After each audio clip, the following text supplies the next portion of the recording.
Dera may buntag ka natong tanan no, Luzon, Visayas, Mindanao, mga Pilipinong OFW saan ka mang sulok sa mundo. Magandang araw sa inyo, mabuhay kayo hanggat gusto nyo.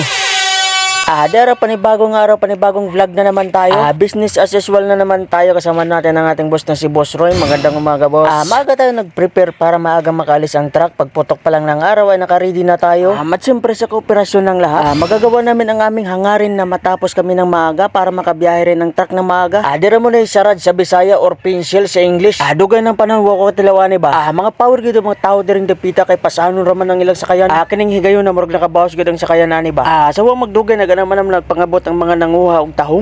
Dera kumpul-kumpul pa gid ang atong tahong presko pa kayo kay alas 3 pa sa kadlawon kini nilagay salom. Sawa magdugay na natay pila ka sako diri nga ready to loading na. Mat maya lang ay makukumpleto na rin ang ating order. Habang hinintay natin yung iba dito muna tayo at makapagkape.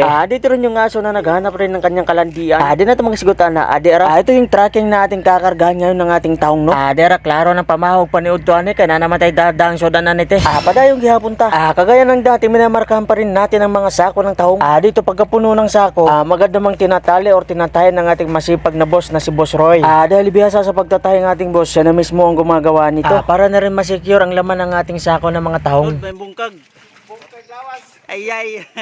Murag busy paghapon sila diring dapita. Shout out din sa akong igagaw nga busy paghapon sila dire. Ganito lang naman kadala yung pagparking ng mga bangka nila dito. Bubuhatin mo lang naman mula doon sa dagat hanggang dito sa taas ay ayos na. Bago tayo magpatuloy, kung umabot ka dito sa bahagi ng video na ito, pwede mo bang i-share ang video na to bilang pagpapakita ng pagsuporta sa amin? Dera. Okay.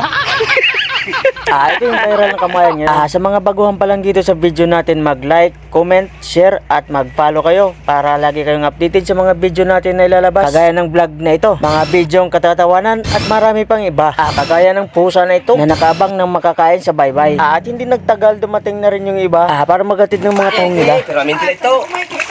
Siyempre, makita pa kagwapo. Good! 1-0!